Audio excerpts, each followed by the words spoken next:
Good morning to one and all gathered here. It's my immense pleasure to welcome you all for this session. I, Annie Nirmala, lecturer, KIHS, will be the MC for the day. While breastfeeding may not seem the right choice for every parent, it is the best choice for every baby. World Breastfeeding Week is celebrated annually from 1st to 7th August to encourage breastfeeding and improve babies' health around the world. The resource persons for this session are Dr. Santosh Koshi, Dr. Gopika KS, and Professor Jessie Thomas. This year, for World Breastfeeding Week 2021, World Alliance for Breastfeeding Action, that is WABA, has selected the theme Protect Breastfeeding, a Shared Responsibility. So breastfeeding is important for a child as it provides the best possible start in life. Breastfeeding is a natural process and it is always not easy. So support to the mothers is required both to get started and to sustain it. So prayer does not fit us for the greater work. Prayer is the greater work. So let us remain silent as we hear the invocation song. Over to you, Mahima.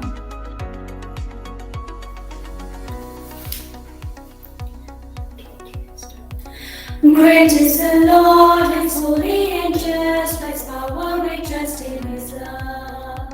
Great is the Lord, and faithful and true, by His mercy He proves His love. Great is the Lord, and worthy of glory. Great is the Lord, and worthy of praise. Great is the Lord, now lift up your voice, now lift up your voice. Great is the Lord.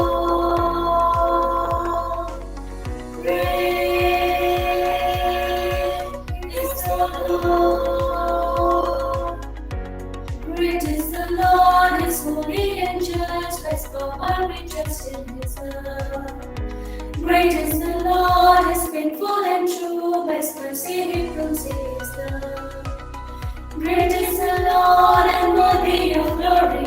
Great is the Lord, and worthy of praise. Great is the Lord, now lift up your voice, now lift up your voice. Great is the Lord. Great is the Lord. Thank you for the beautiful prayer song. So I now call upon Ms. Linda Thomas, Assistant Professor KIHS, to welcome the gathering. Over to you, Linda, ma'am. Thank you, Annie. The harder you work for something, the greater you will feel when you achieve it. A warm good morning to all. It is a great pleasure indeed for me to welcome you all to the World Breastfeeding Week Celebration 2021 and webinar on Protect Breastfeeding, a Shared Responsibility. On behalf of Koshi's Institute of Health Sciences, I, Ms. Linda Thomas, Assistant Professor, Department of Nursing, extend a very warm welcome to all the speakers and delegates who took out their valuable time and joined us today to be a part of this webinar. We are honored to have you all with us today. Flowers makes garden beautiful, stars make sky beautiful, and the presence of a dynamic personality makes the event beautiful.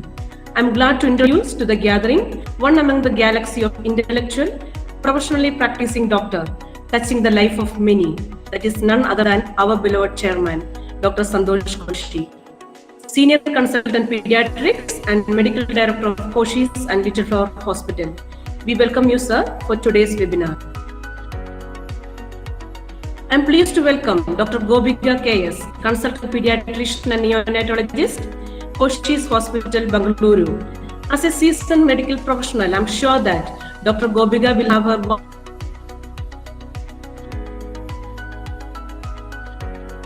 hear from you. It takes someone special to be an educator, a person who cares for others and aims to help the students to grow to their fullest potential. We have here with us today a person with innovative thought, motivating nature, and with radiant new ideas.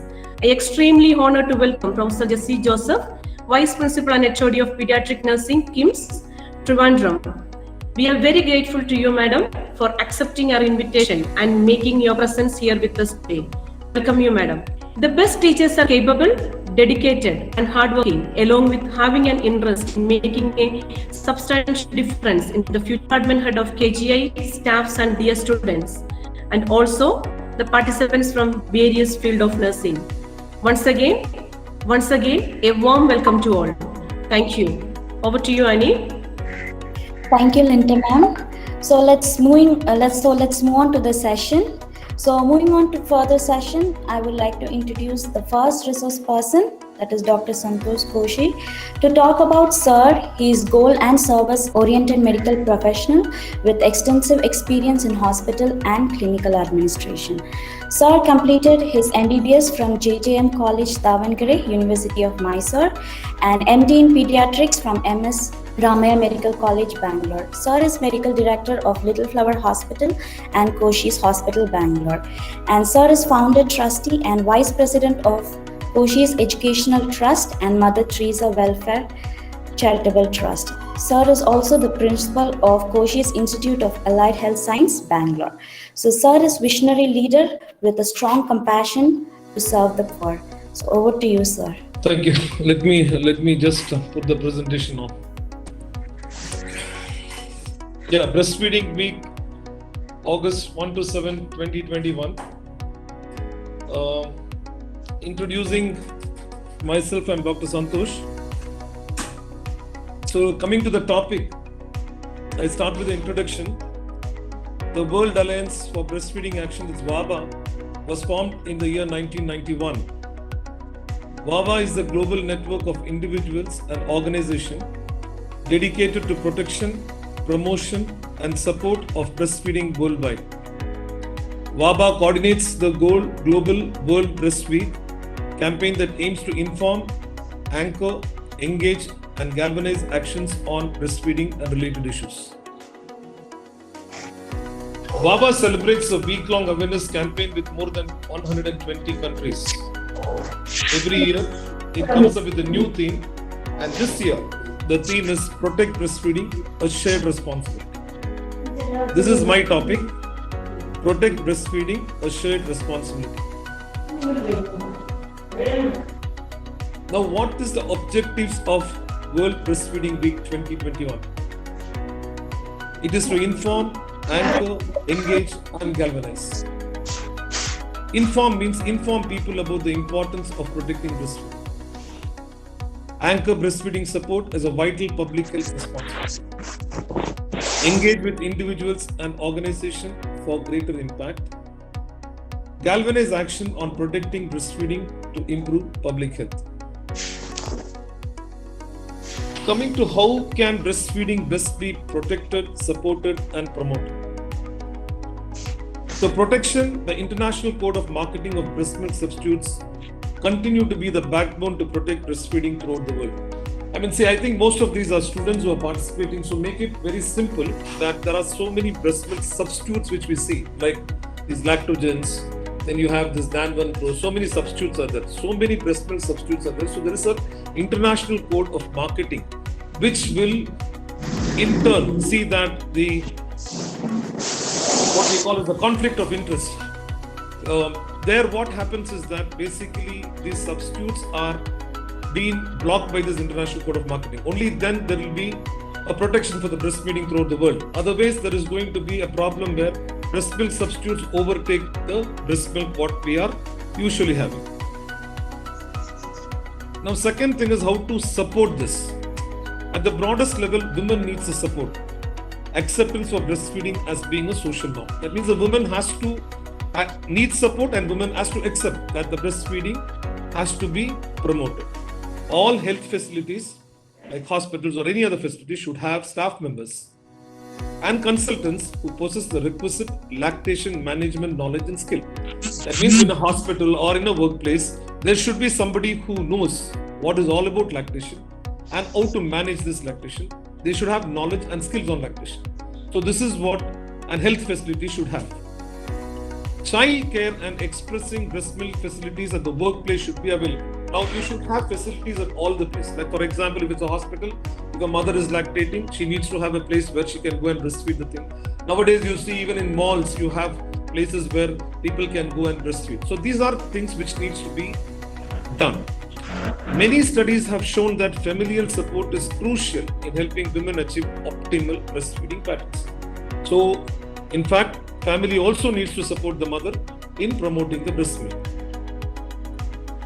Now, coming to promotion, how do you promote this breast milk activities?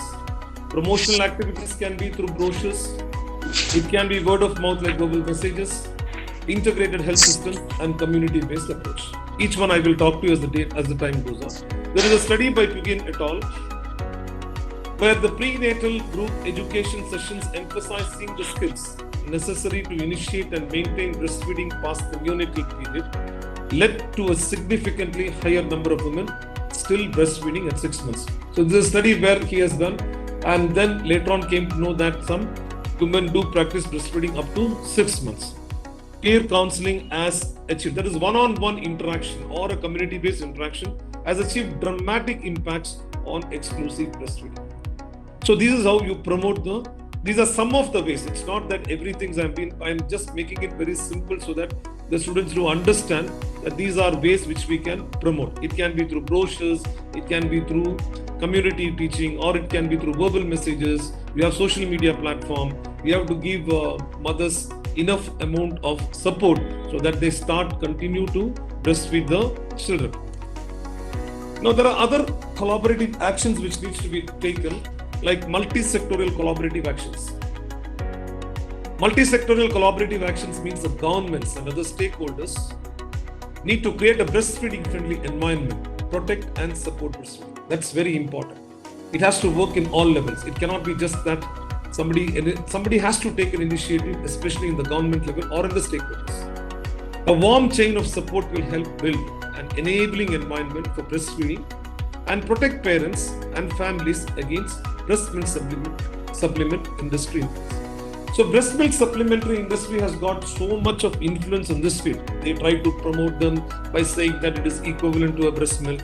This formula is equivalent to breast milk. This contains DHA, this contains so and so, this contains iron. It is all the ratios what you see in breast milk. They go into various methods to satisfy the parents to see that breast milk supplements needs to be promoted. So here we need to put a full stop. Now, changes to policy and practice. Invest in health services so that personnel are well trained and have the time and expertise to deliver high quality support and care. So we need to train persons, whether it is a nurse, whether it is an ayah, whether it is a healthcare worker, anybody should have the expertise of giving high quality care and support to the mother. Enacting legislation to uphold the protect mothers and other parents. So some legislative law also should be there which can uphold the mothers and the other parents. Continue advocating for full implementation of International Code of Marketing of Breast Milk Substitutes. So this is what is very important. Now, coming to the protection of breastfeeding during COVID-19 situation. All should know that there are a lot of documented benefits of human milk and breastfeeding for mothers, infants, and low likelihood of infants becoming ill from COVID-19. Undertake a call to action to protect human milk and breast milk. That means breastfeeding is important because no viruses are transmitted through the breast milk. It also gives enough amount of antibodies to protect the child from other viruses. So since no viruses have been detected in human milk, has specific antibodies against SARS-CoV, increases the claim of using breast milk more than the breast milk supplements. So you should always see that breast milk is the best milk, most cheapest, freely available, and also highly sterilized. All family members should be taught the science of human milk and lactation. So this is what is very important, and breastfeeding is also a human right that needs to be respected, protected, and fulfilled. Now coming to the protection of maternal well-being. Infant feeding does not happen in isolation, it is a part of mothering. That is the first one. Exhaustion and isolation are risk factors. I'll just read the points and then explain to you. Exhaustion and isolation are risk factors for postnatal depression, which in turn is associated with decreased breastfeeding duration. Although wider maternal parenting confidence is associated with increased breastfeeding, postnatal depression can make the concept of breastfeeding or infant care in general feel difficult. See, overall what they are trying to tell us that postnatal depression will definitely decrease the quantity of breast milk. So then what happens? They will turn into breast milk supplements. So where we have to be very careful that the mothers don't go into a state of depression, where this state of depression will increase, in turn suppress the breast milk, and the mothers or the parents have to opt for breast milk supplements.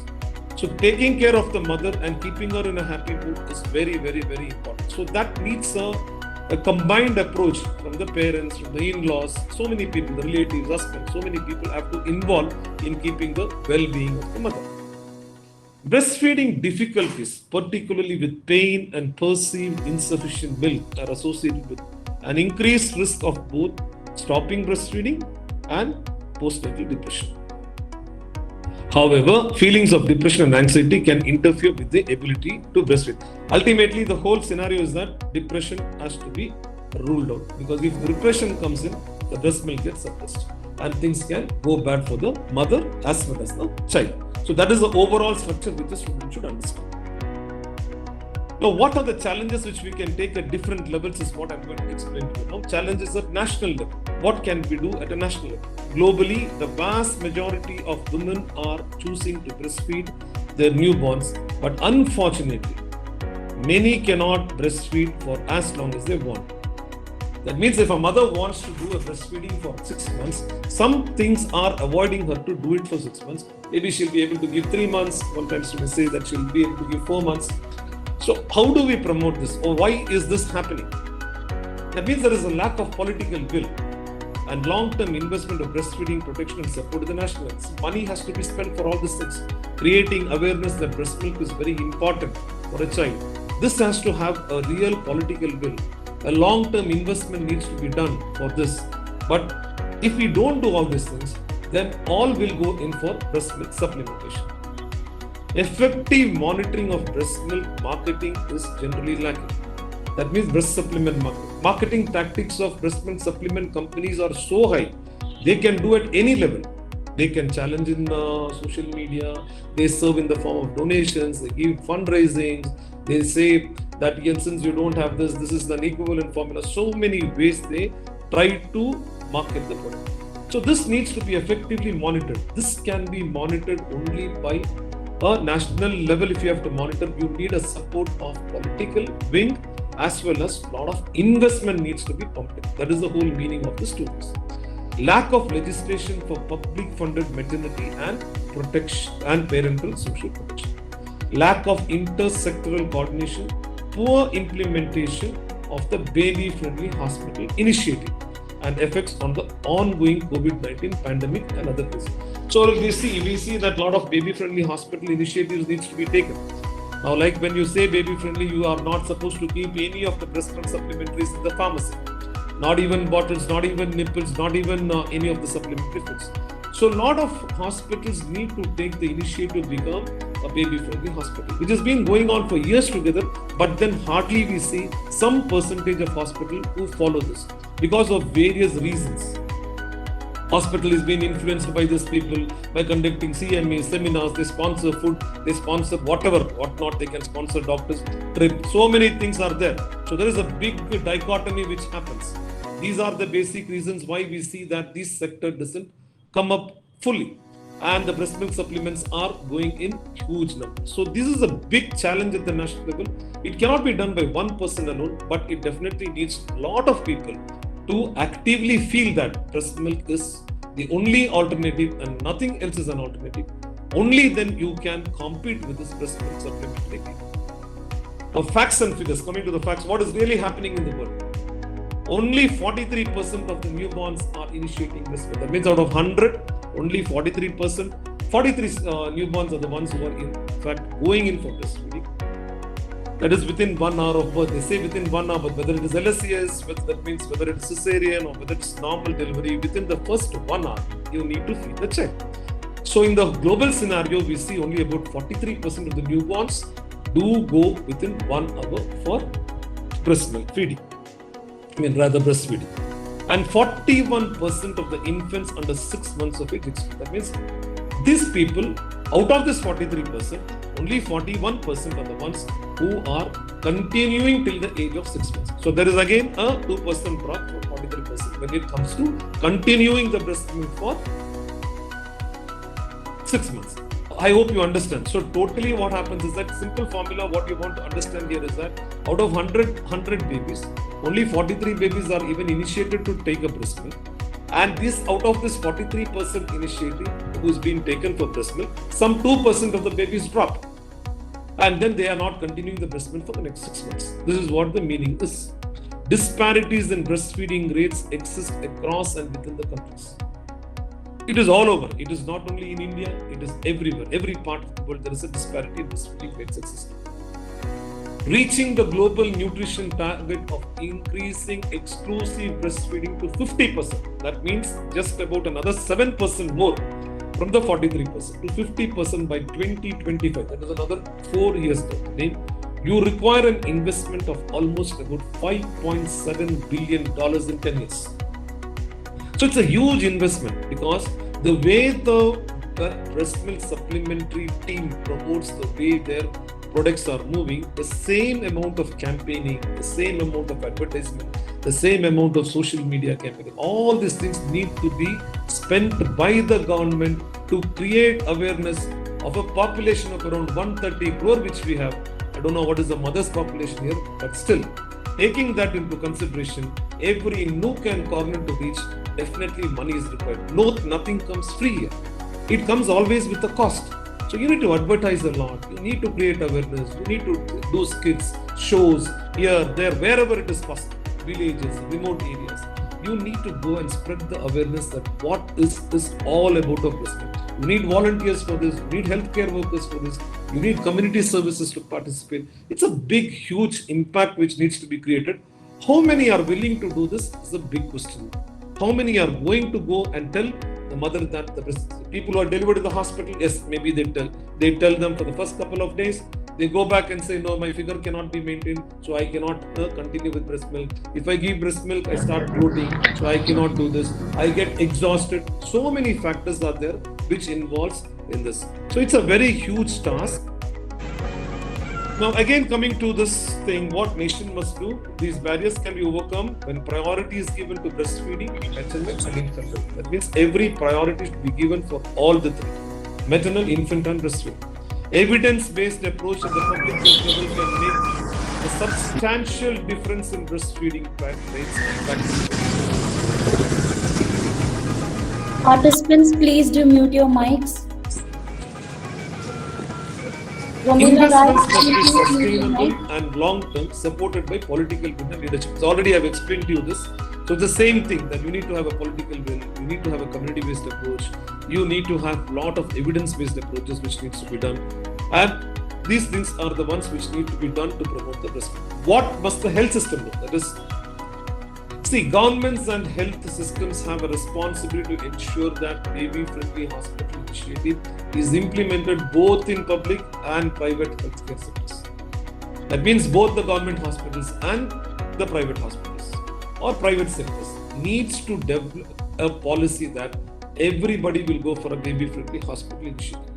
Only then the breast milk starts get promoted. If you have a pharmacy which contains all breast milk supplementation, then nobody will want to go for a breast milk. So this needs to be created awareness in the public. Systematic monitoring, reporting and enforcement of the code and conflict of interest, that is COI requirements in health facilities, will protect health system from BMS industry. What does this mean? I mean, it's a little complicated English, but still what does it mean? A conflict of interest means there is a thing called as dichotomy. There is a work where what happens that they are offered some commissions here and there to promote the products. Now these type of things can be only done by breast milk supplementary people. Like the people who have got these powders and all this, or people who supply bottles, or people who supply nipples, all this. These type of people only can do this. Because a mother cannot promote because she is getting breast milk free of cost. Now where is she going to enforce this into healthcare people or any other companies which needs to promote this? It becomes difficult. So BMS people come into this and influence the entire industry, and so that their products are promoted. This is what, so the health system should use the International Code of Conduct, which is very, very important, and this conflict of interest should be avoided. What must the workplace do? So what does the workplace do? Then, for example, you've got hospitals, you've got schools, you've got malls, so many things are there. Creating work environment with the time, space and support is necessary for employees to successfully combine breastfeeding and paid. Employers, trade unions and workers have a shared responsibility to establish breastfeeding friendly workplaces that are in compliance with the code.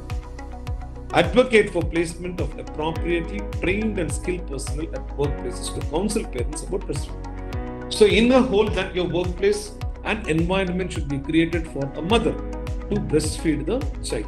That is very important, wherever it is, whichever place, whether you work in a factory, whether you work in a hospital, whether you work in a mall, there should be an environment that has been created for a mother to comfortably feed the child. And you should also have trained and skilled personnel at workplaces, so that they assist the mother whenever there is a problem, encourage the mother to breastfeed. So this is very important, and counsel even the parents in case it is required. So you need to have a trained personnel, you need to have a safe place, you need to have a comfortable environment for a mother to go. She cannot go and just sit and then feed a child in a public place. That's not possible. So you need to create a conducive environment for the mother so that she sits in a place where she's comfortable, where she can soothe a child, where she can breastfeed the child with utmost comfortability.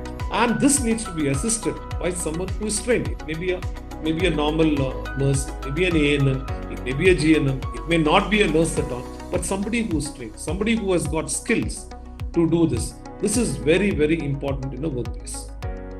Now, what are the challenges at community level? Community level faces a lot of challenges, like social norms and traditional practices in the community often impede optimal breastfeeding. The lack of breastfeeding support systems at the community level makes breastfeeding protection, promotion, and support interventions more challenging. So what is the challenges which we face? Now here in the community level, there face a lot of challenges which we face. Now companies are using new methods for the promotional activities. Companies use methods, but what will a mother use? She can. Industries use celebrities. They use celebrities, they pay them 1 crore, they pay them 2 crores and tell them that, come on, you promote my product. Like for example, we would have seen in the recent incidents which happened when Cristiano Ronaldo was sitting for a football thing. Someone came and kept in front of him Coca-Cola. He just pushed that Coca-Cola that side, and there were about millions of dollars crashed in the stock market. The reason is that he never promotes any aerated drinks, and he only promotes water. Naturally, water is the only. It's the same thing what we see here in breast milk also. Mother's milk is the best milk. This needs to be promoted, and this needs to be created awareness. Industries are influencing celebrities by paying them huge sum of money and telling them, influence them by telling breast milk supplements are equivalent to breast milk. And there are certain celebrities who don't care about the pros and cons of any of these things, and just for the money's sake, there are a lot of people and celebrities who give endorsements for such things. This is a very big challenge at the community level. Communities and individuals are especially vulnerable to general promotion and donations. Now, what happens if there is a calamity which happens? Mother cannot go and donate. If a mother has to donate, she may donate about 100 rupees. What happens with BMS? That means the breast milk supplement companies, these industries are very high. They are supplying to so many countries in the world. So they have got surplus amounts to sponsor a program. Now, suppose you want to sponsor a program. You want a masala cafe to come and give one big program in Koshi's college. What do? You call these people and say that you sponsor about 5 lakhs.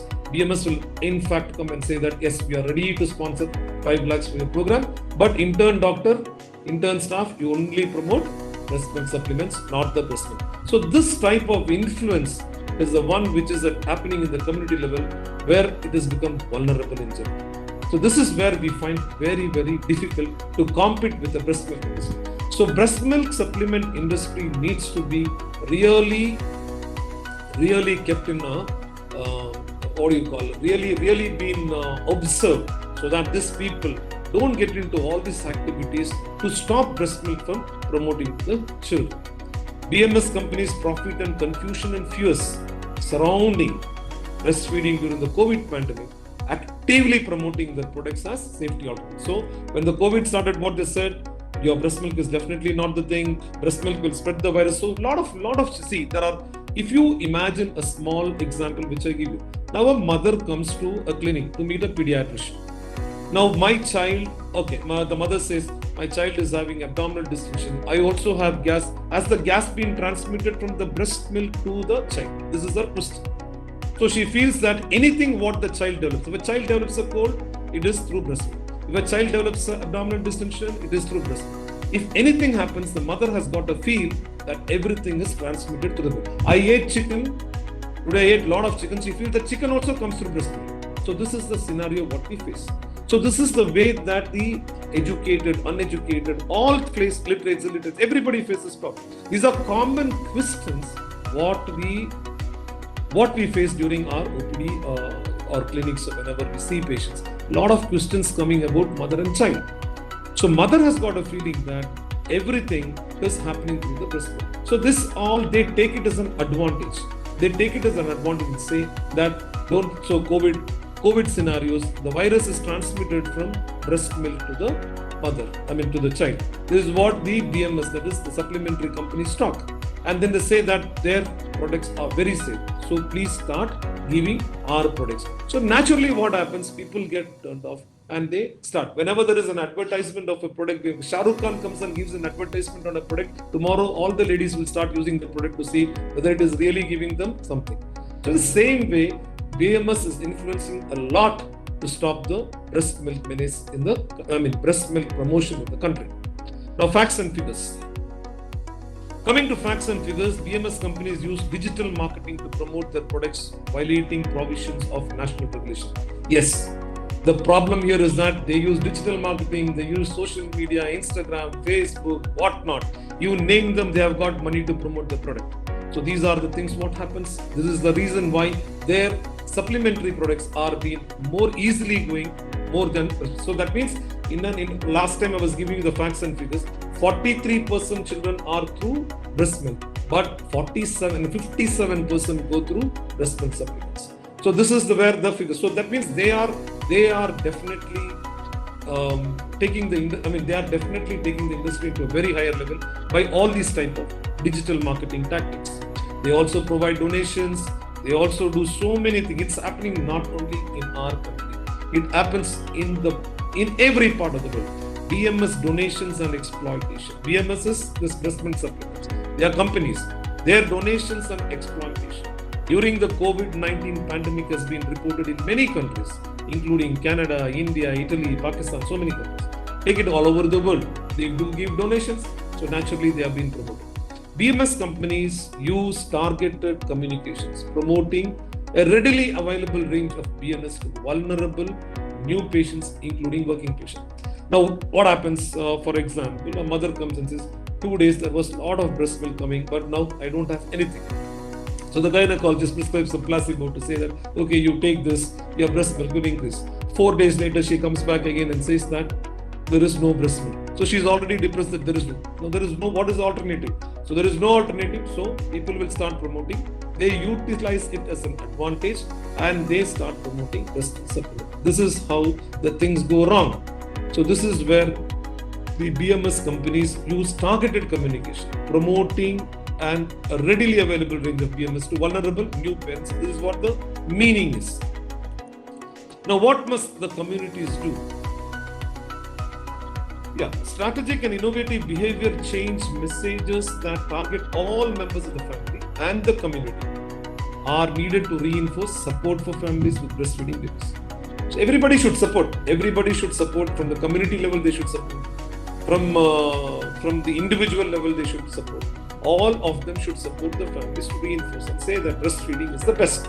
So this is what community participation is important. Now, if the community participation is more worried about how much money I need for sponsor, then they will definitely get into what is called as BMS. Socio-culturally appropriate and consistent communications need to be broadcast through mainstream and social media platforms with help from community leaders and influencers. A lot of people are there. There can be politicians, there can be gurus, there can be sishyas, so many people are there. Bishops can promote in Christianity, Swamis can promote in Hindus. So religion-wise, there are heads who can see. who can definitely promote all these things. So this is what, so communications need to be broadcast through mainstream and social media platform with help from community leaders and influence. So people who can influence the society. Now if I say that tomorrow I'm standing for election, my community has to vote for me, and if I can influence my community, then probably that community will entirely vote for me. It's the same way. If my community leader says breast milk is more important and not breast milk supplement, please follow breast milk, then everyone there will start following. This is what happens. Somebody can influence.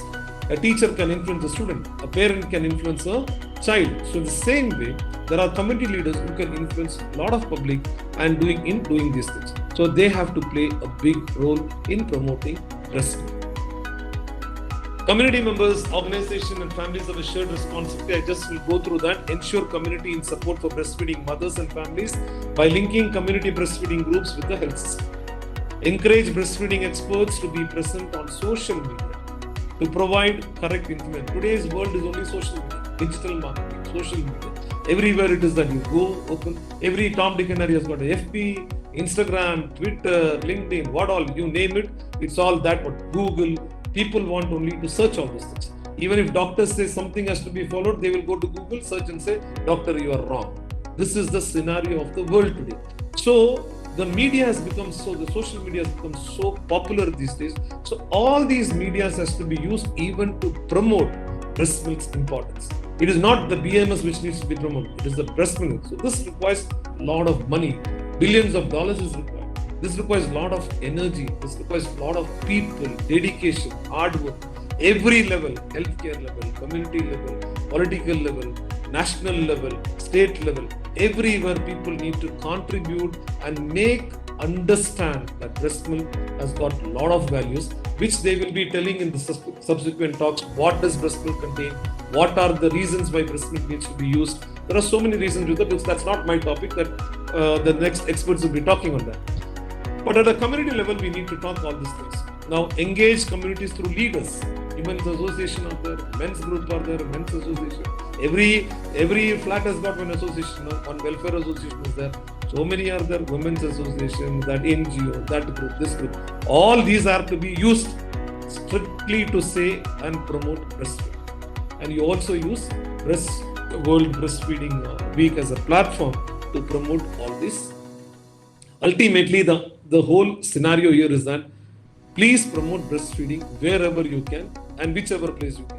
It is very, very important. Whether it's a workplace, whether it is a hospital, whether it is any place for that matter, whether it's a community level, any place for that matter, use this platform, that is the World Breastfeeding Week, as a platform and see that you can share your responsibilities. You can share so many things.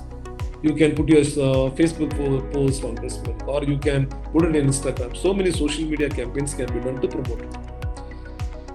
Coming back to 4 ways, my topic is going to end, I think. 4 ways to celebrate. I think it was quite boring, I know, but then this was the topic given to me. I have tried my best to make it interesting, but then this is all I can do out of this topic. Now there are 4 ways to celebrate, participate World Breast Week Assembly, I think, WBA 2020. Share on our social media platform. Again, social media. Everywhere you go, social media. This is all what people talk. Whether it is breast milk also, it is social media. Whether you want to buy cloth also, it is social media. Whether you want to get tickets, it is social media. Whether you want to get into appointment, it is social media. Digital media has taken over. So anything social media platform needs to be used. Your breastfeeding experience and support needed during the COVID-19 pandemic. Your thoughts about the links between breastfeeding and survival, health, well-being. Please put it in a social media and share it to everybody whom you can about breast milk and its importance, breastfeeding and its importance. Pledge and report your WBW, that is World Breast Week 2021 activities, physical and or virtual. So World Breastfeeding Week 2021, you can pledge and report to them. Participate in the WBW 2021. Follow the WBW. See, these are all, I'll tell you one thing now. You will ask me what is WBW, what this fellow is saying WBW. Okay. So I'll keep just few abbreviations which I have mentioned here. Let me just put it to you. World Breastfeeding Week is WBW. COI means conflict of interest. Okay, so the third one is WBA, World Breastfeeding Assembly. Then there is something called as WABA, okay, World Alliance of Breastfeeding Action. Okay, so this many are there. So please mug all these full forms if you want to, and follow the WBW website and social media platforms in Facebook, Twitter, Instagram, which I've already told you. Now coming to the conclusion, the COVID-19 pandemic poses an enormous challenge for the global community. Ensuring survival, health and well-being for all is more important than ever. Breastfeeding is also a human right that needs to be respected, protected and fulfilled. Thank you. Thank you, sir, for your wonderful session. So, when we see sir's session, we have seen that during pandemic time, there were so many things related, like during pregnancy, people were saying it is very risky if anyone is being positive and they're pregnant, and a lot of things like that. There were so many things, and people say that you should not breastfeed. Okay, but actually it's not like that. It is good to breastfeed, okay, unless if complications are there, we are not allowed to, but then we encourage every woman to breastfeed. And as sir has told, in statistics, only 43% of the babies or the newborns in the world are being breastfed. Okay, so as a medical health professional, it is our duty to encourage all the mothers to breastfeed no matter what. Okay, so let's move on to the next resource person. So next resource person for this session, I welcome Dr. Gopika KS. Ma'am has completed her undergraduate from Government Medical College, Calicut, Kerala. Her postgraduate from SAT Government Medical College, Thiruvananthapuram, Kerala. And ma'am has 24 years of experience in the field of pediatrics, 19 years in training nurses in tertiary neonatal care, and ma'am has special interest in childhood nutrition and adolescent health. So ma'am is currently working as consultant pediatrician in Koshi's Hospital, Bangalore. Over to you, ma'am. Good morning, one and all. At the outset, let me congratulate Dr. Santosh Koshi sir for giving an exhaustive talk. Actually, he has spoken almost everything, I think. So mine will be mostly a repetition. So please bear with me. Without much ado, let me go to my topic for the day. Breastfeeding, some important concepts. As all of you know, breast milk is the elixir of life, and breast milk, human milk, is for the human brain. You all must have heard of milk drop matters. It is the Amrit, it is the first vaccination which the mother gives for the baby. This is the first milk which is secreted. It lasts for the first 2 to 3 days. It is thick and yellow.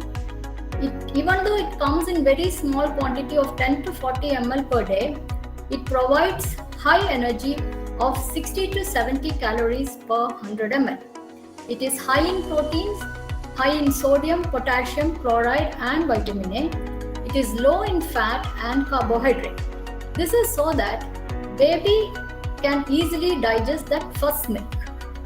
And concentration of arachidonic acid and DHA is higher than in mature milk. These are two components which are essential for brain development. It also has good amount of lactobacillus bifidus factor, which protects against acute gastroenteritis. As I said, it is the first vaccination or the first immunization which we give for the baby. It contains antibodies, immune system cells and growth factors. Fun fact, mothers may start secreting colostrum from 8 months of pregnancy.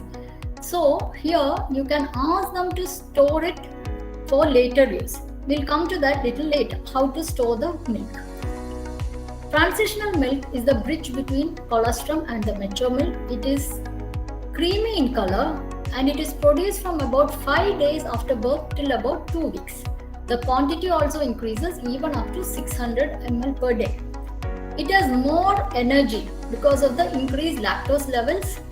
The whey-casein ratio slowly changes to 60 to 40, whereas in colostrum it was 90 is to 10. Why is this important? Casein is one protein which is like, it doesn't digest very fast. It becomes like small lumps. and whey is an easily digestible protein. So babies can absorb better the whey protein than the casein protein. It has more of medium chain fatty acids which can be rapidly metabolized for energy. It has very low sodium. Coming to the mature milk, it starts from around 2 weeks after delivery. It is more watery, but it has all the nutrients in the correct proportion for baby's growth and, more importantly, the brain development. It has an energy of around 65 to 75 kilocalorie per 100 ml, carbohydrate of 6.9 to 7.2%, protein of 0.8 to 0.9%, and fat 3 to 5%. As I already mentioned, whey casein ratio is 60:40, which helps in easy digestibility. Coming to the fat, it is high in palmitic and oleic acid. It has high concentration of DHA, which is essential for retinal development and intelligence. A fun fact, it has a high cholesterol level. But do you know that breastfed babies later end up with lower blood cholesterol level than bottle-fed or babies who are fed on breast milk substitutes? As I already mentioned, human milk has got lots and lots of anti-infective properties. It contains lot of secretory IgA, bacterial and viral antibodies, lactoferrin which protects against E. coli, bile salt stimulated lipase which protects against Giardia lamblia and amoebiasis. It is low in iron, but the bioavailability is very good. So this is one fact which these BMS people will say, ours is iron enriched. It is not required. Whatever iron is there in breast milk is enough for the newborn and for the baby. And anyways, we'll be doing antenatal iron supplementation, which also helps in increasing the iron concentration in the breast milk. Only one disadvantage is breast milk is low in vitamin K. Hence, the need for parenteral administration of 1 mg of vitamin K at birth to prevent hemorrhagic disease of newborn. You must have heard the words like fore milk and hind milk. See, one thing is, it is not that the milk which comes are totally two different things. It just means that if the mother has not fed for few hours, the fat globules will be sticking to the ducts, alveolar ducts. So when the first initial letdown reflex comes, the milk which comes will be watery, it will have much lower fat content and it will be higher in carbohydrate content. This is what is called as fore milk. And hind milk is released about after 10 to 20 minutes of vigorous sucking by the baby. This is more creamy and it has a higher fat content and a lower carbohydrate. What is the practical point in understanding this? This is why we explain to the mother that every feeding session should be around 10 to 20 minutes per breast, and each breast has to be emptied at every time. And if it is a twin pregnancy and the twin babies are there, what we tell is, suppose you are giving first the right breast to one baby and then the left breast. Next feed, you make it left breast to that particular baby first and the right breast to that baby. This is so that the babies will get the full benefit of fat and the carbohydrate content of the milk. Now, preterm mother's milk is the best milk for premature babies. It has higher levels of protein, fat, free amino acids and sodium. Copper and zinc content are higher and calcium is lower. It also has high levels of complex oligosaccharides, which will act as a prebiotic agent, and it also acts as a decoy to competitively bind to pathogens. It has good amount of sialic acid for the neurodevelopment. So, because of the higher IgA, lactoferrin, lysozyme, growth factors, etc., and even the presence of complex oligosaccharides, it will decrease the incidence of late onset sepsis, necrotizing enterocolitis, and retinopathy of prematurity. One more interesting fact. Premature infants that receive human milk have lower rates of metabolic syndrome, lower mean BP and LDL levels, and also less insulin and leptin resistance in adolescent period. A brief comparison of summary of difference between milks. As you can see from the table, human milk has the correct amount of protein which is easy to digest. It has got fats, enough amount of fats with good amount of essential fatty acids for the brain development. And above and all, which nobody else, even the most advanced breast milk supplement cannot do is, the human milk has anti-infective properties. Now, the BMS companies have come out with a stuff say that we have added DHA and oligosaccharides, everything into the milk, so that powder milks, so that it is as good as human milk. But it is not. Another thing, all the companies have a range of milk formulas starting from rupees 200 to 300 per tin of 500 gram to a tin which contains 800, which may cost around 800 rupees. What they say is these high-end ones have DHA and arachidonic acid, so those babies will have a better intelligence quotient. My question to them always is, so do you mean to say that a person who cannot afford a high-end thing has to get satisfied with a lower-end thing which doesn't give any brain development? So don't fall for their talks. We have to promote breast milk, as Sir also reinforced. Coming to few advantages of breast milk. Breast milk is the most appropriate milk for the human infant. It is uniquely adapted to the infant's needs. It is always available at proper temperature. It requires no preparation time. It is free of contaminating bacteria.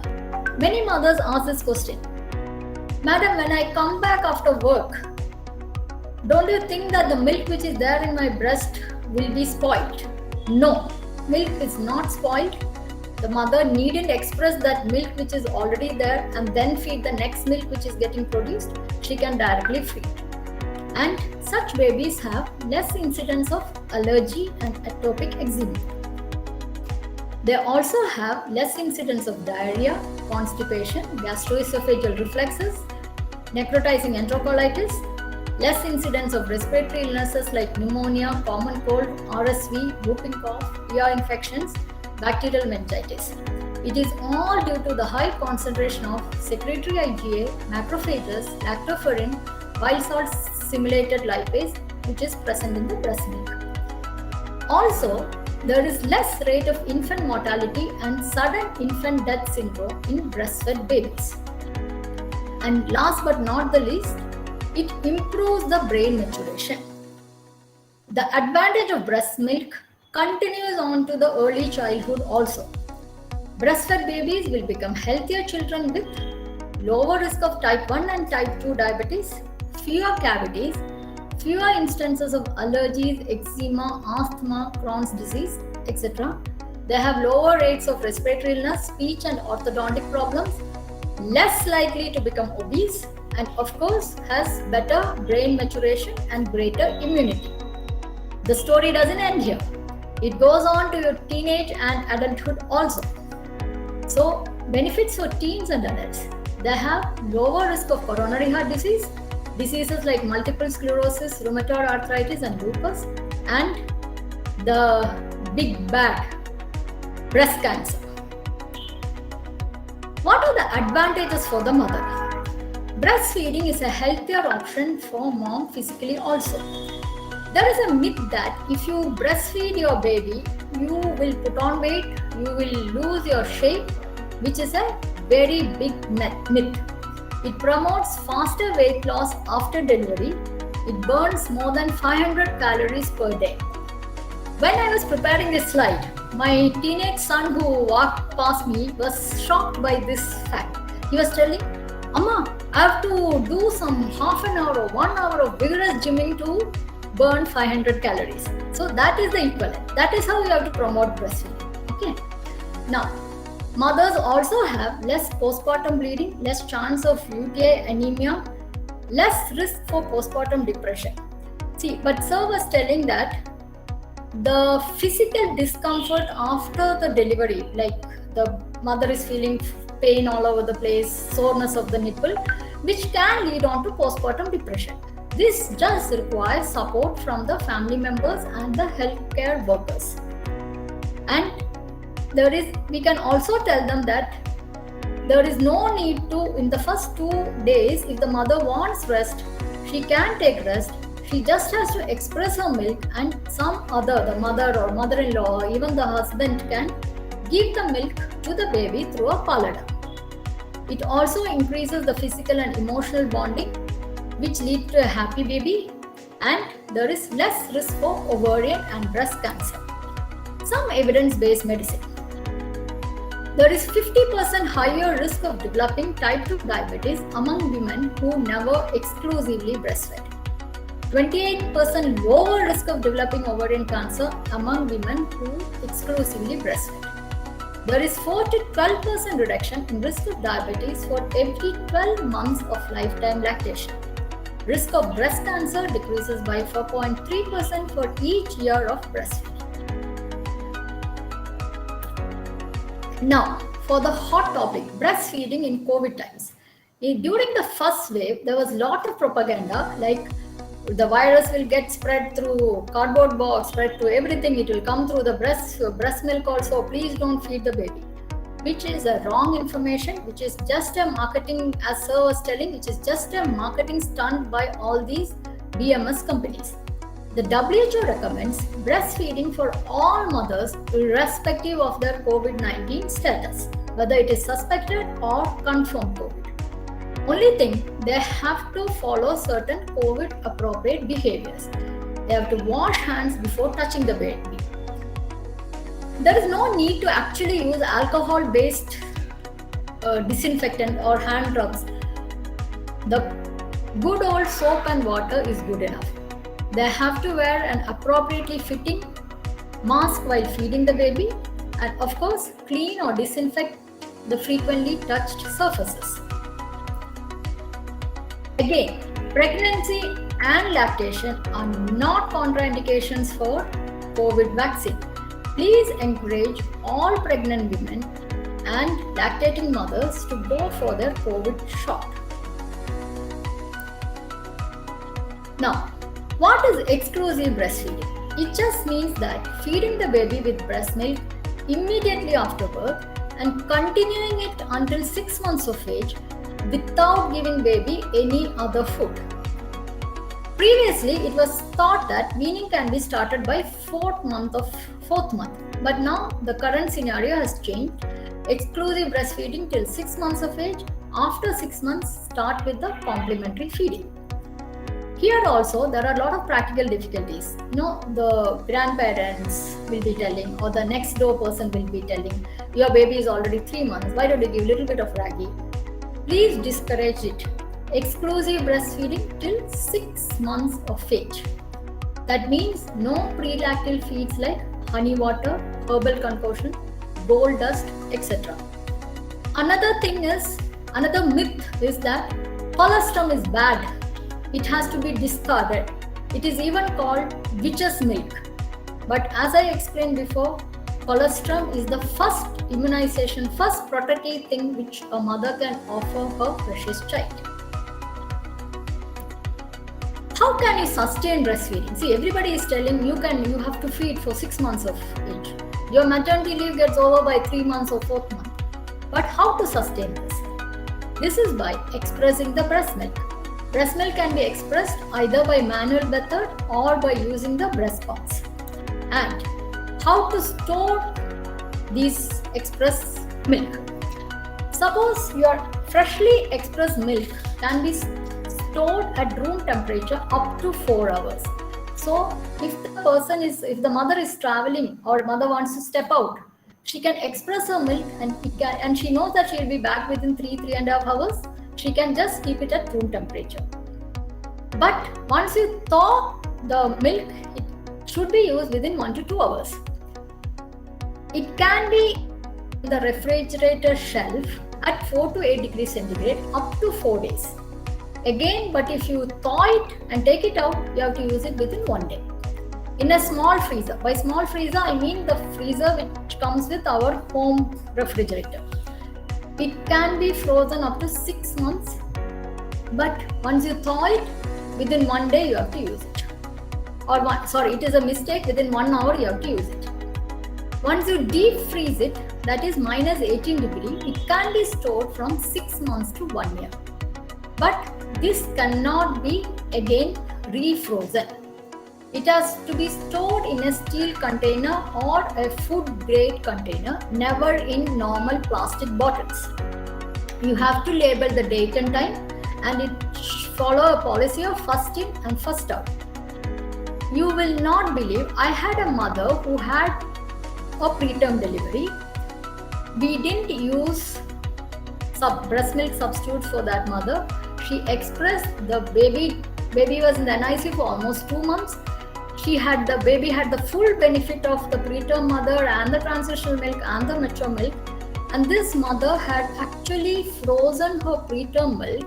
And once the baby came to home and baby was fully on direct breastfeed, she even donated her frozen preterm milk to the breast milk bank.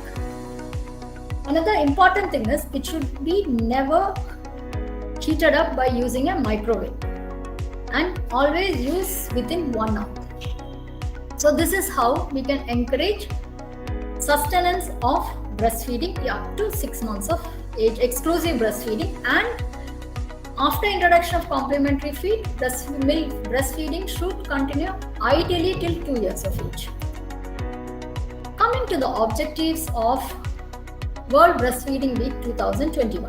It is to inform people about the importance of protecting breastfeeding, anchor breastfeeding support as vital public health responsibility, engage with individuals and organizations for greater impact, and galvanize action on protecting breastfeeding to improve public health. How can we do this? Supporting breastfeeding is a shared responsibility of the family members, the society, obstetrician, pediatrician, hospital management, nurses, workplace management, co-workers, and even the government. As Sir was telling, in my practice, what I see is one big hindrance to breastfeeding is the family members who just tell, your baby is crying, milk is not enough. Give the baby the powder milk. The family members have to be first counseled that babies will cry for various reasons. Don't put pressure on the mother. How much milk she is able to produce, which is like an amrit for the child, let the mother feed the baby.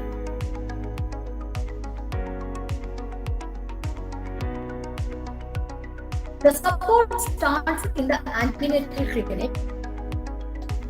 Discuss breastfeeding, how to sustain breastfeeding, what to do if there is retracted nipple, what to do if there is a dryness around the nipple area, what to do if the nipple starts cracking, and what can dads do? In Indian society, as soon as the delivery is over, the dads are kept in the corridor. But one good thing the COVID did was, since visitors was not allowed, since only one attender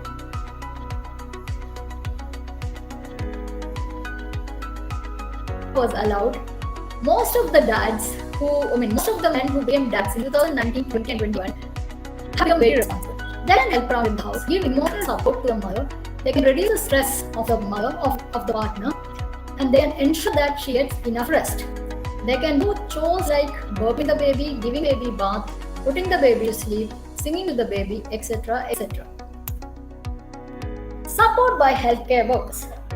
As I said, support starts in the antenatal clinic, and in the labor room. Even if it is a cesarean delivery, you have to put the baby to the breast immediately after birth. Even in our hospital, even preterm babies are put to the mother's breast immediately unless there is a cardiorespiratory compromise.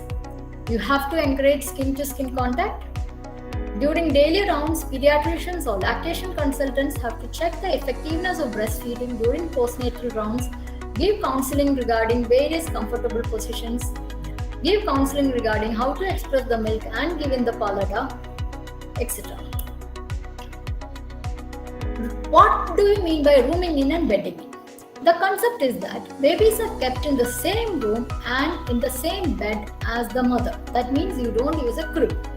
The sound, the touch, the smell of the baby stimulates milk secretion. Even when the baby is sick in the NICU, mothers are encouraged to visit, touch and interact their precious ones. In pediatric waiting area, there should be a sufficiently ventilated breastfeeding area which gives enough privacy for the waiting mothers. A few words about role of nurse. This will be elaborated by our next resource person. So I think I'll just skip this slide. A few words about kangaroo mother care.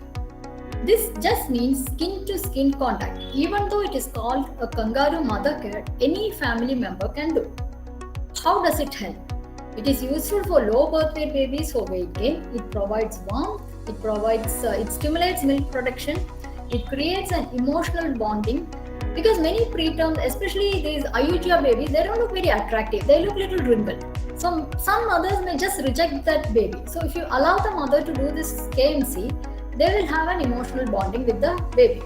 And like how in Gita, we have heard the story of how Abhimanyu had heard the full Chakravyu formation.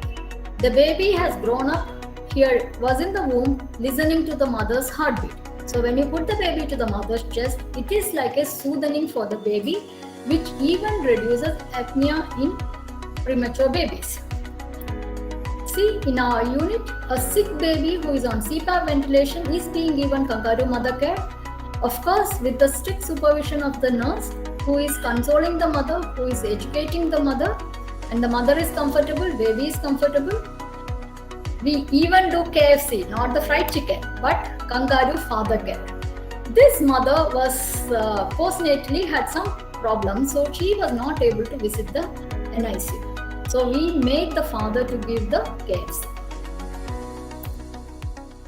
Now, coming to workplace challenges, studies have found that there is 22% lack of proper nursing facilities at workplace, 20% of lack of time to express breast milk at work, and of course unsupportive bosses and colleagues. So how can you support a breastfeeding mother at workplace? Respect the national laws on paid maternity leave, provide place and time to express milk, provide the following options for the mother: on-site childcare, flexible work schedule, teleworking, part-time work, and let the mothers bring their babies to work. What can co-workers do? Be supportive of the mother who needs time and flexibility to breastfeed, and encourage new mothers with a positive, accepting attitude. Recognize that the months after having a baby are very special. Support from government policies and law. The Maternal Benefit Amendment Act of 2017 states that every establishment having 50 or more employees must provide the facility of creche within such distance as proposed, either separately or along with common facilities. A woman worker will be allowed 4 visits to the creche in a day, providing paid maternity and paternity leave. Also, providing areas, safe environment, safe place in public areas, bus stations, railway stations, malls for the breastfeeding mothers. Do you know something? Karnataka is one of the states which do not have a state law to support breastfeeding. There are certain, this is the national law. There are as per Indian Penal Code. But there are certain states which they have their own state law. But Karnataka doesn't have its own state law. Maybe we should pressurize our policymakers to have a state law. So, coming to what lawmakers can do, ensure a minimum of 6 months paid maternity leave, require employers to provide places and protected time for mothers to express milk at work, prevent discrimination against women and mothers in the workplace. This is a very common thing. See, if the mothers feel that if they take time out for breastfeed or if they take time out to look after their baby, they will lose their next promotion. So the easiest option, put the baby on bottle feed, work from morning to night in your company.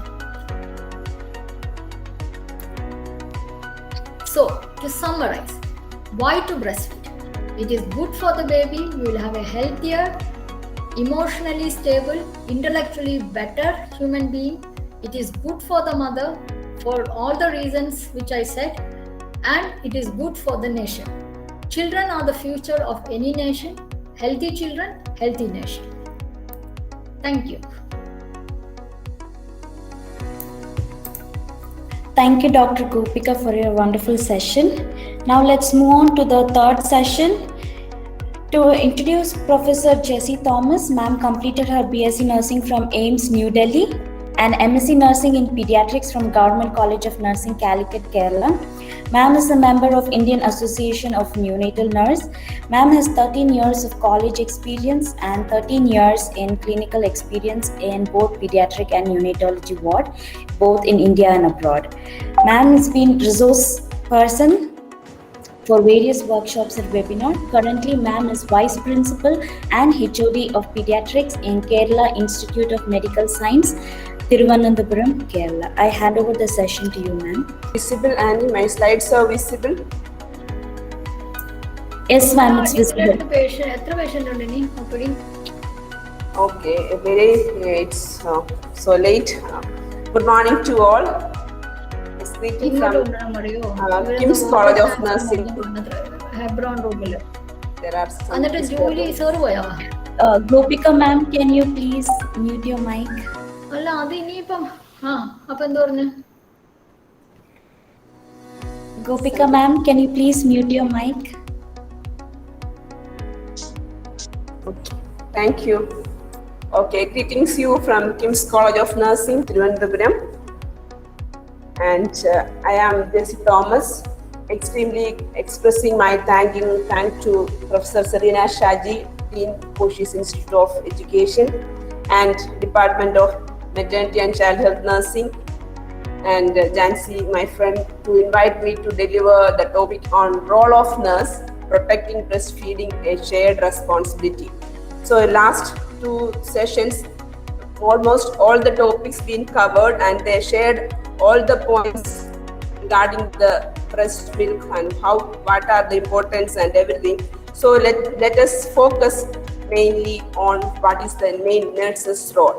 So it has been discussed that World Breastfeeding Week, it is starting from always August 1st to August 7th, that is to promote breastfeeding. I hope most of the students are listening this session. So it is just again, I am reinforcing the thing that it is World Breastfeeding Week. Always we celebrate August 1st to August 7th, that is to promote breastfeeding. And it is the greatest responsibility of nurses to promote breastfeeding. So already it is been told, and this is every year there are different themes, and it is being shared to everyone to promote and to implement. And this year, this is the Protect Breastfeeding, a shared responsibility. It is very important, protecting the breastfeeding, and it is a shared responsibility. It is not only the mother individual responsibility, it is a shared responsibility. So it's just for being an introduction, it is you should know every year about 26 million babies, that is about 20% of global births are born in India, and almost 0.75 million die during newborn period, accounting for 30% of global death. So that is very important, and it is preventable, and we have to work hard to prevent it.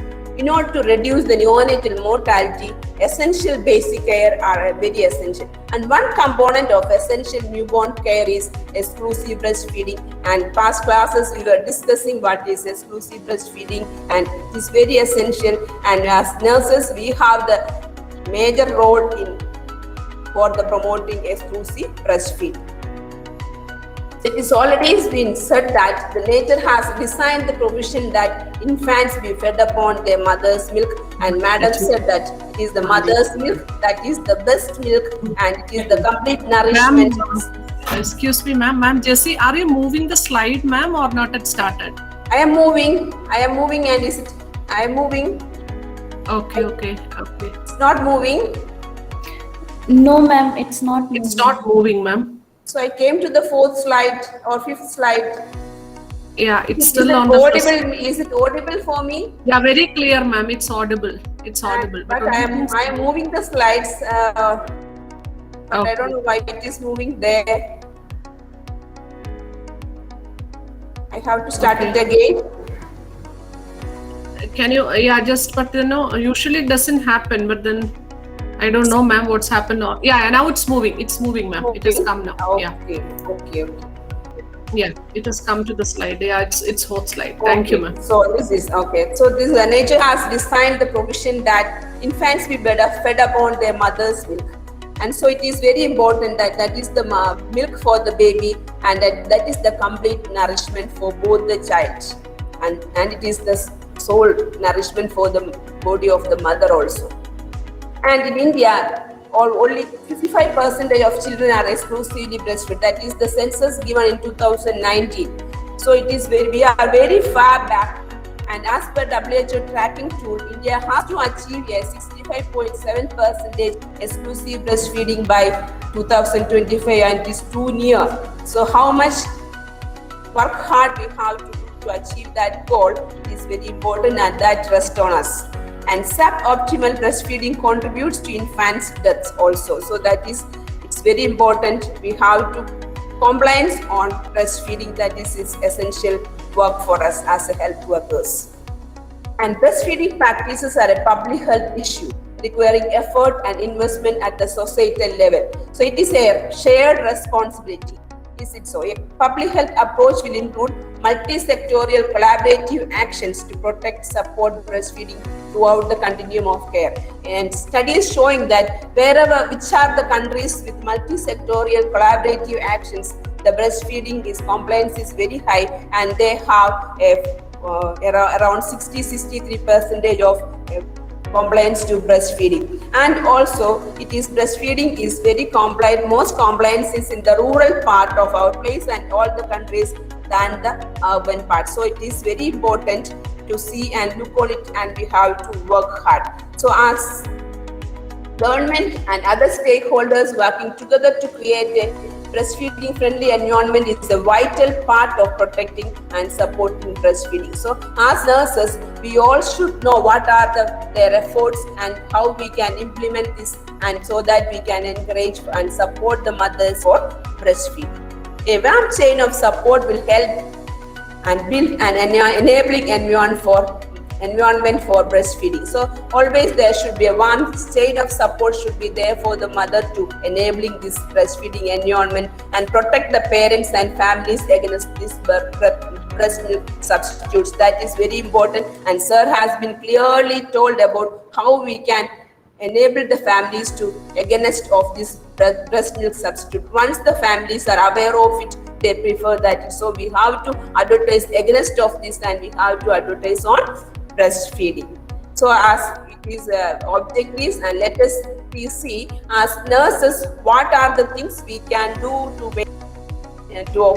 aim or attain these objectives. That is inform, anchor, engage, and galvanize. So these are the four major objectives in every year, but the things in that we change. So inform people about the importance of protecting breastfeeding, anchor about the public health responsibility, engage as yourself as a nurse to propaganda this, and galvanize the breastfeeding actions with the mothers to improve the public health. So let us discuss one by one what are the nurses' responsibilities in informing, anchoring, engaging, and galvanizing these actions. Hope you are following. So protecting breastfeeding. The first part is the immediate support to initiate and establish breastfeeding.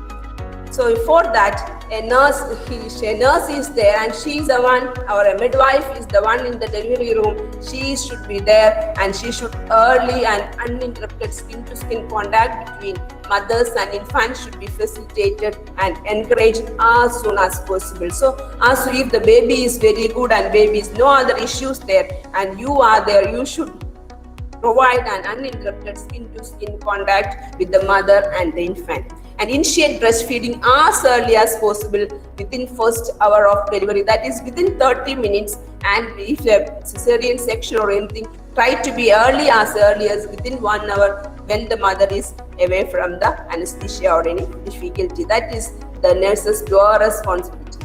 And mothers should receive practical support to enable them to initiate and establish breastfeeding and manage common breastfeeding difficulties. This is purely the nurse's responsibilities.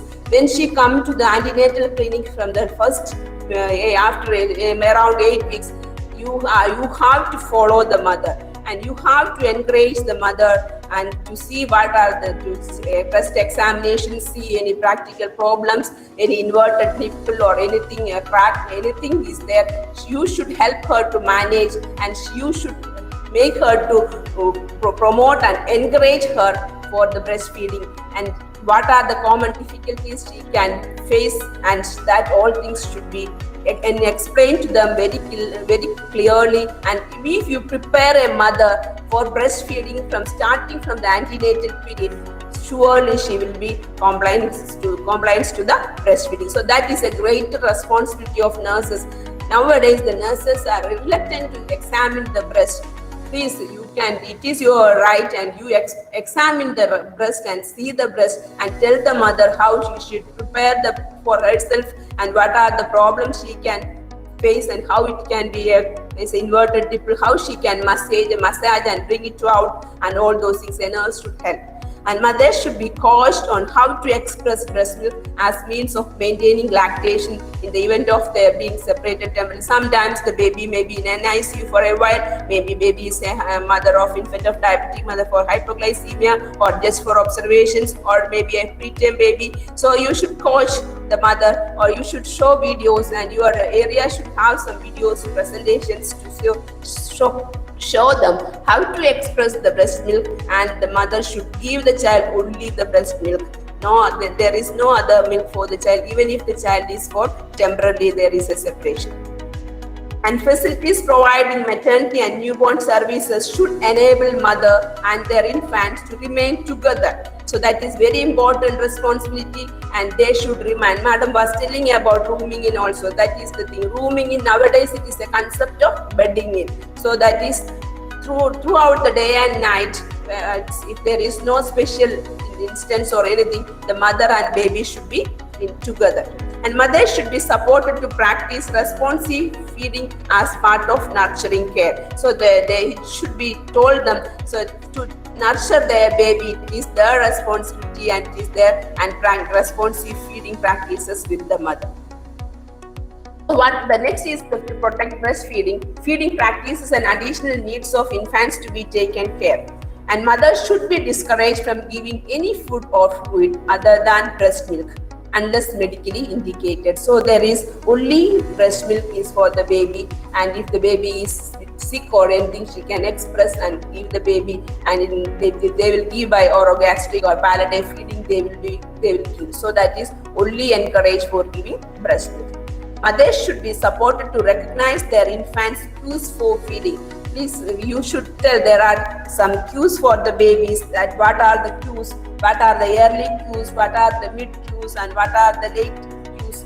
You as nurses, you should say, as you all know, in early cues, when the baby is hungry, baby will be awakened from the sleep, and the baby will look around for the mother, or they will see and they will show some faces. So that is the early cues. And second, the some mid cues, the babies will put their finger in the mouth, or they will show some more increase in their movements. Is it so? So all these cues and the late cues, they will start screaming or they will start to cry and they will increase their movements. So these cues you should talk to the mothers and just tell them this is the signal of baby is hungry, and as much as the baby is showing the signal, you demand feeding and recognize the cues and support the family and support the mother to feed the babies whenever it is necessary. And as a nurse, you should talk to the mothers and tell them about the cues and closeness, and that how much benefits that things I am not telling the importance. Its benefits for the mother and psychological bonding of the mother and a complete nutrition for the baby. And creating and enabling an environment, a nurses has a greater responsibility in that. Facilities providing maternity and newborn services should have a clearly written breastfeeding policy that is routinely communicated to the staff and parents. All the hospitals, there will be a clear written policies. There are policies manual for each and every procedure. So the same thing for the breastfeeding policies are there, and it should be communicated, and all the nurses regarding this, and they should be well communicated, and they should know what are the clear written policies when the baby's mother is admitted. Antenatal check, there can be a checklist, and you can antenatal check up the breast and examine the baby. Mother is ready for the breastfeeding. Within 30 minutes, the breastfeed, no other things as other than breast milk. So there should be risk and rooming in, initiating of breastfeeding, while discharging, explanation, counseling of the mother for breastfeeding. These are very important things. So the creating and enabling an environment is very important responsibility of the nurse. And health facility staff who provide infant feeding services, including breastfeeding support, should have a sufficient knowledge and competency and skills to support women to breastfeed. So without competency, without skills, and without knowledge, you cannot do. So that is why you have to improve your knowledge and you have to improve your skills and to support a woman. How much you are skilled, and when we are in the posting, we know some nurses are very good in helping the mother to feed the child, as they keep giving good positions and they will have the good attachment and latching, the mother will start feeding very quickly. But new nurses or less experienced, difficult, the mother is also will struggle, the baby will also struggle. So you must have a good competency and skills and good sufficient knowledge to support the women, so that the women is more comfortable. When they feel comfortable, they will be feeding the child. So that is another important thing. Where facilities provide antenatal care, pregnant women and their families should be counseled about the benefits and management of breastfeeding. So there is a regular counseling sessions when coming for antenatal visit, and even during admitted for the delivery, and during the initial time, there should be a regular counseling for the family members, and it is a shared responsibility. It's not only the mother, it's a shared responsibility. Everyone you can counsel. The father can be counseled, the parents can be counseled, and everyone can be counseled, and they will get so there will be a cooperation. The mother need a health and mother needs psychological well-being to feed the child. So it is a good counseling is very essential. And as nurses, we have to counsel without talking to them, as there are a lot of advertisements and everything is going outside. But if you go to a good advertiser for breastfeeding, the mother will be giving breastfeeding only to the child. As part of protecting, promoting and supporting breastfeeding, discharge from facilities providing maternity and newborn services should be planned for and coordinated, so that parents and their infants have access to ongoing support. So when you are planning the mother to discharge, you must have a good discharge counseling to the mother, and the parents should know where they have to go and who is there to support. So health worker, the ASHA worker, the Anganwadi, everything near to them should be counseled for them and attached with them, and it should be coordinated with them, so that they can protect, promote, and they will go. Nowadays the community services are very good. The ASHA worker will go and visit their mother feeding is there, so they will visit the parent. They have to look around, they have to see And these things you have to tell the mothers, then only, otherwise we can give the phone numbers to them so that they can call, and there will be a regular visit for the child is getting adequate milk and the mother is well nutrition and the feeding, and there are worries and food out. That is very important part. So this is the next for the importance. So it is very important. It is already have been discussed, so that is discussed. So I am not going in deep about the importance of breastfeeding. Madam has said already the importance of the breastfeeding for the mother and for the child, and it is beneficial for even the community's economy also. And if a baby is breastfed well, and if there is a good citizen, and that is good for the nation also. And we are getting a healthy person for a healthy nation. And breastfeeding has benefits for the women and children regardless of the socio-economic status. And World Health Organization recommends that infants initiate breastfeeding within 1 hour. So that is exclusively breastfeeding, that you all should know. Exclusive breastfood for 6 months, and complementary feeds can start from 6 months onwards along with breast milk. And the baby can be breastfed for any time up to how long the mother wishes to feed the baby. The mother has to be encouraged for giving breast milk. It is known there is up to 2 years is the minimum. More than even 2 years, the mothers can breastfeed the child along with the complementary feed. But complementary feed should start by 6 months for the normal growth and development of the child. Breastfeeding improves both maternal and child health. I am not going in detail. It is been discussed, and promotes child cognitive development and the brightness for the bright future of the child. And there is a shared responsibility. It's not only the mother or the child or the husband's responsibility, it's a public health responsibility. That is why public health has been more involved in this, and the health in Anganwadi teachers, Anganwadi and Asha workers, and so many are involved, and they are going and visiting the nursing mothers, and there will be incentives is been offered by the government of India, and there are a lot of legislations are there to improve, but we must make sure that this public is aware on it.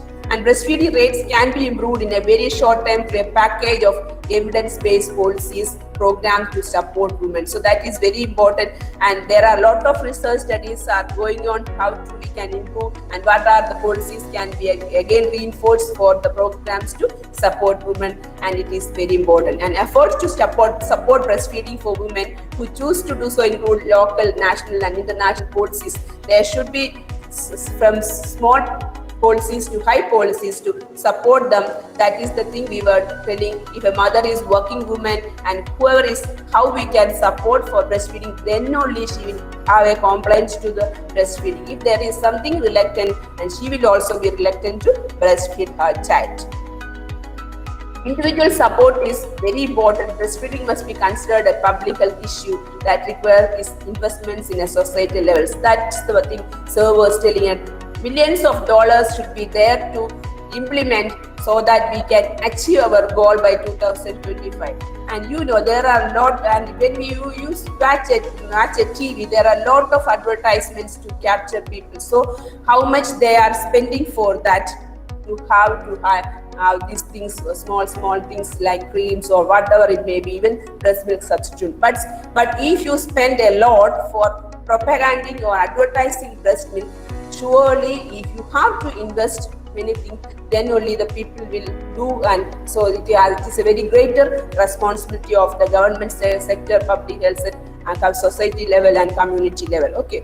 Countries that have adopted multi-component public health strategies to increase breastfeeding levels have had significant success. There are a lot of multi-component public health strategies to improve breastfeeding. That is that country shows that important success in that. So we also should have a multi-component public health strategies to increase the breastfeeding. Go and seeing the mothers or protecting the mothers or encouraging the mothers. There are places wherever they go in public places, you promote them to. In some countries, the women are afraid to feed. So if there is any public place, they are free to do the breastfeeding and breastfeeding areas there. So that type of multi-component public health strategies to be there to increase breastfeeding. And how we can, as a nurse, how we can engage in promoting breastfeeding. get involved in policy writing, and nurses should be there. And what are your ideas and views to implement to promote breastfeeding? That is very important. You have a nurse, and as a pediatric nurse or a midwifery nurse or a maternal nurse, you must be involved in policy writing, and so that you know and you are aware and you can educate and you can improve this compliance to breastfeeding. Become a mentor to a newbie, and you are a health worker, you are seeing a pregnant woman in your community, in your house or near to your house. You go and talk to her, mentor her, whether she is going to hospital or not. It is not, you are a health worker, it is your responsibility. You talk to her, prepare her, oh, you are going to, and how many months, and what is your preparations, what about your preparations on breastfeeding, you, and talk to her starting from beginning regarding the importance of breastfeeding, and prepare her benefits of the importance of breastfeeding. Surely she will complain on that. And bring your message to an outside. If you, as I was telling, if you are in associations or clubs or anything, you are a member of that, you propagate there also what are the importance of breastfeeding.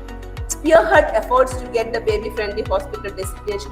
You see your hospital is baby-friendly designated, and what are they are following the 10 steps or not, and what are the things we need to be put for that, and you must be make sure that we are following the BFHI designation.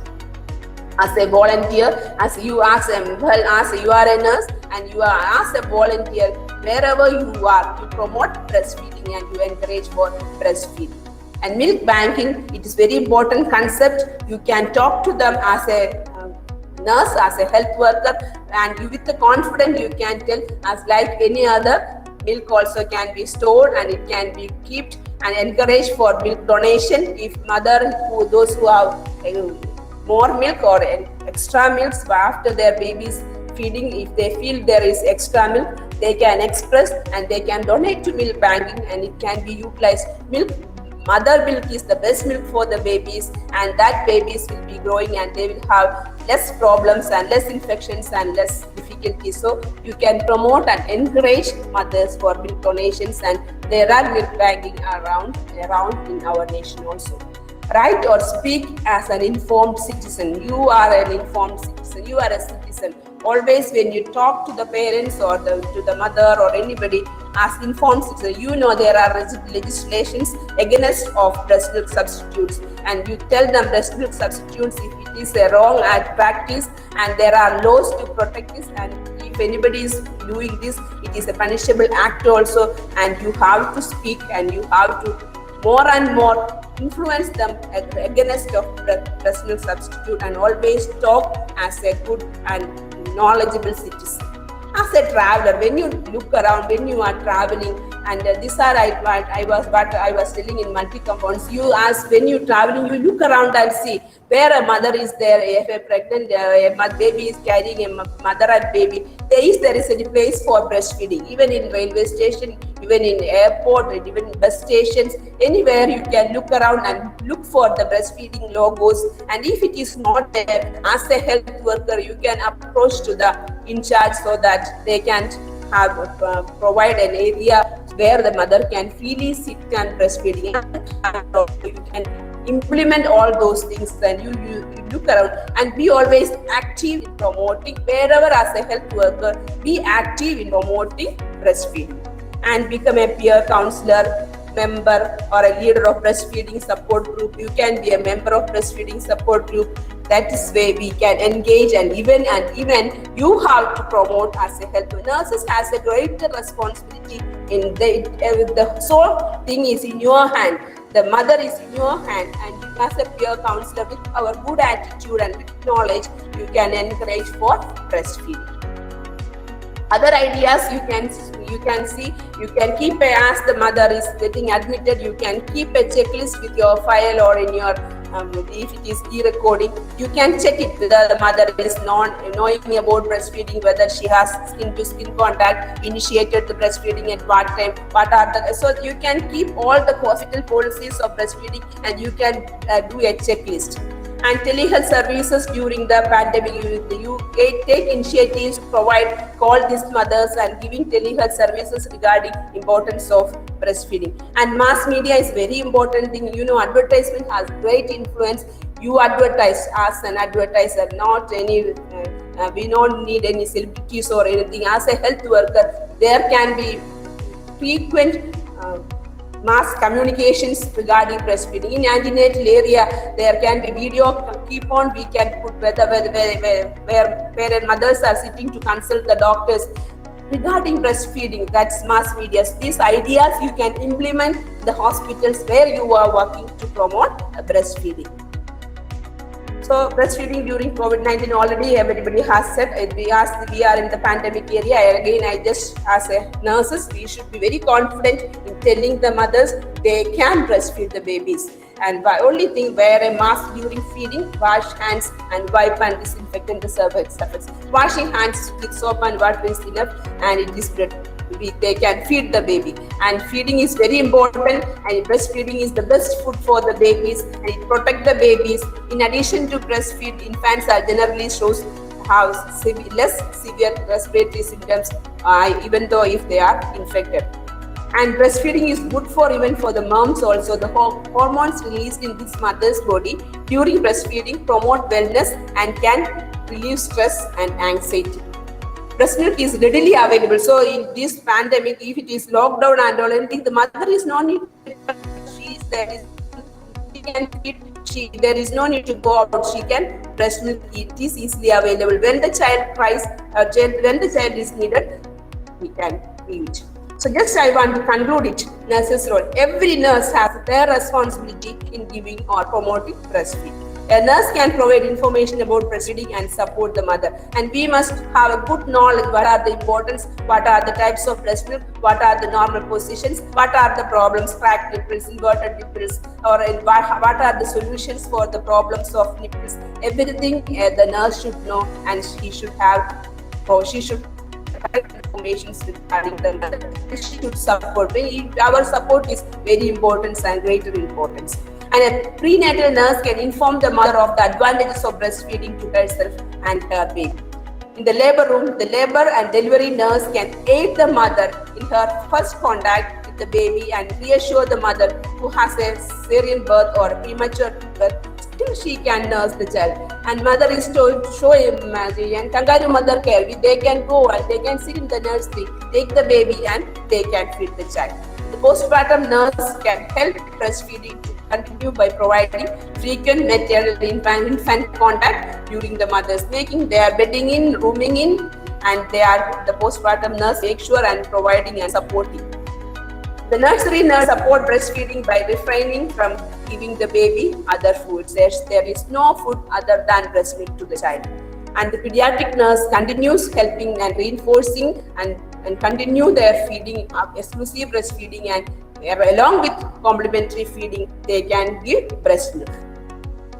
The nurse's role in support of breastfeeding varies with the time and pace where patient care is provided. So wherever, even if you are at home, even if you are in your community, if you are in hospital, it is a responsibility and you have to work hard, and it has to be provided for the patients. In each setting, however, the nurse plays a significant role in helping the mother to begin breastfeeding and to enjoy it. At the same time, providing her infant with optimal nutrition for his early growth and development. A child's early growth and development of breast milk is all the mothers, all of us want our baby to be healthy, and there should be normal growth and development. As a nurse in each setting, so you have a significant role in encouraging the breastfeeding. So in conclusions, I just told the country and everybody, the legislations and everybody has their own role to enable the compliances of exclusive breastfeeding, and we have to educate and we have to remove these breast milk substitutes away from our country, and only breast milk, that should be our motto. And 10 steps of successful breastfeeding, I hope you all know. I am not going in detail, and all the hospitals should follow these 10 steps, have a written breastfeeding policy that is routinely communicated to all healthcare staff. train all healthcare staff in skills necessary to and time-to-time implementation and changes of policy, and it must be time-to-time communicated to be all of them. Inform all pregnant women about the benefits and management of breastfeeding. Help mothers to initiate breastfeeding within 1 hour of birth. Show mothers how to breastfeed and how to maintain lactation even if they should be separated from the baby. Give newborn infants no food or anything other than breast milk. Practice rooming in and allow mothers to remain together. Encourage breastfeeding on demand. Give no artificial teats to the babies, and foster the establishment of breastfeeding support groups when they are discharged. So these are the 10 steps, and it has to be followed. So it is not a women's single responsibility, it is a shared responsibility. Family, social, workplace, healthcare system, government response. As nurses, we should know each one's responsibility, and women should know, and we must encourage for that. And as the previous classes is telling, paid maternity leave is a it is and it is very sure that collaborative performance is only working for compliances of this breastfeeding. So a paid maternity, this all legislation is being passed, and the mothers should have a 6 months vacations to feed exclusive breastfeed for the mothers. And breastfeeding women who are supported by their employers are more productive and loyal. When a mother is on employee, she is an employee, she has to be protected. Maternity protection and other workplace policies can enable women to combine breastfeeding with and their other work or employment. There should be time given to the mother to go and breastfeed, and decent jobs should cater to the needs of breastfeeding women, especially those in precarious situations. So let me conclude. Success in breastfeeding is not the sole responsibility of a woman. The promotion of breastfeeding is a collective societal responsibility. Thank you. I hope this is the breastfeeding logo. Wherever you go, you can look for it. This logo is there. This shows there is the breastfeeding area for the mother there, and they can look for it. And this as a nurse, we should know this is the logo. And if it is not there, when you are traveling, also you can identify and you can see whether there is a area where mother can.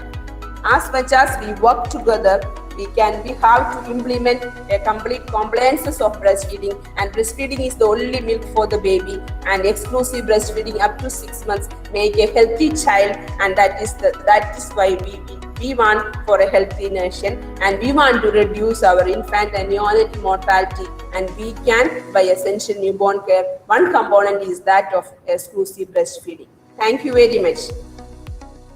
So let's move on to Breastfeeding Week pledge. So I invite Professor Serena Shaji, Koshi's group of institution, to read the Breastfeeding Week pledge. Yeah, very good afternoon to all who are present here. Dr. Santosh Koshi, Chairman of Koshi's group of institutions, and Dr. Gopika, Senior Consultant Pediatrics, Koshi's Hospital, and our guest speaker from Professor Jessie. And it was really a wonderful session where we were all again reminded about the importance of breastfeeding, various facts related to breastfeeding, and also about what as a nurse we can contribute, how we can contribute in promoting this particular breastfeeding as it's a shared responsibility for all of us. So one of the activity what is given for this particular week celebration by WABA is that we must rededicate ourselves towards the cause of breastfeeding by taking a breastfeeding pledge. So as I just read this pledge, maybe silently go through the lines and then commit ourselves to this particular course, because the very purpose of having all these kind of programs is that we consider it as a public responsibility, and especially as a medical professional or a healthcare professional, how we can contribute to this. So let's take this oath together, and may I read this oath.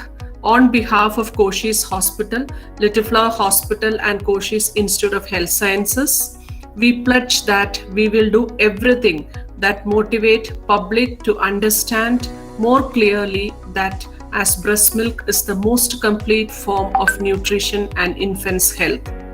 We respect the breastfeeding mother's legal rights under Equality Act to breastfeed in public without facing any discrimination. And we will respond sensitively and support breastfeeding mothers to achieve their rights. We will ensure a clean, comfortable and relaxable environment to mother to feed her child in any location. And we promise that we will educate and encourage all working mothers to continue breastfeeding even they are separated from their child in working hours. We motivate the family to protect breastfeeding as it is a shared responsibility. Thank you, everyone. Thank you, Serena ma'am. So now I call upon Ms. Debbie, lecturer, Koshi's Institute of Health Sciences, to give away the vote of thanks. Over to you, Debbie. Thank you, Annie. The best and beautiful things in the world cannot be seen or even touched. They must be felt by heart. Thank you is one such prayer among them. Good afternoon to all the guest speakers, management, teachers, students, and all gathered here. It is my privilege to have been asked to propose a vote of thanks on this occasion. On behalf of Koshi's Institute of Health Sciences, I, Ms. Debbie C. Babu, lecturer, KIHS, extend my most sincere thanks to the Almighty God for the graces He showered upon us for the successful completion of this program.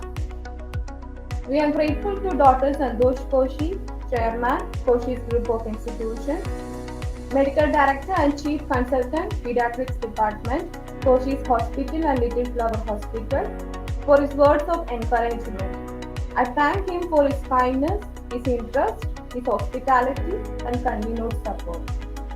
Next, I would like to thank Professor Jessie Thomas, Vice Principal and Lecturer of Pediatric Nursing, Kerala Institute of Medical Science, Trivandrum, for taking the time off her busy schedule and to share her knowledge with us. Thank you, ma'am. Next, I thank Dr. Gobika K.S., Consultant Pediatrician, Koshi's Hospital, for not only sparing her valuable time for us to grace this occasion, but also for enlightening us with her expert talk on breastfeeding. Thank you, ma'am. We are fortunate to be guided by our beloved Dean, Professor Serena Shaji, KGI. She has taken all her effort to make this day happen and encourage us to organize this kind of enriching programs. Next, I thank Professor Vijay Joseph, Principal, Bangalore Little Flower College of Nursing, for her guidance and support. I am also very grateful to Dr. Reddy, Director Academics, Teams, for gracing this occasion. I must mention our deep sense of appreciation to Mr. Arasu, Chief Administrative Officer, KGI, who graced us with his presence and guidance.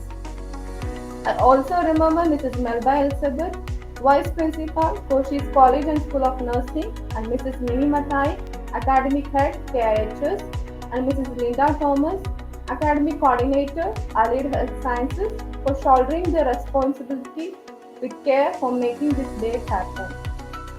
Dear students, you have supported us a lot. Your timing helped make things go smoothly.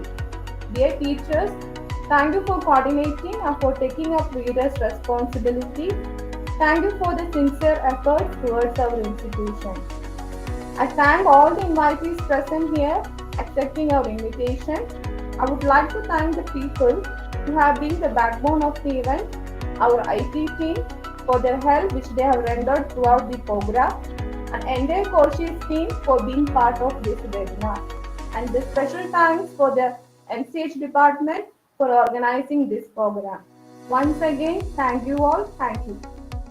Over to Annie. Thank you, Debbie.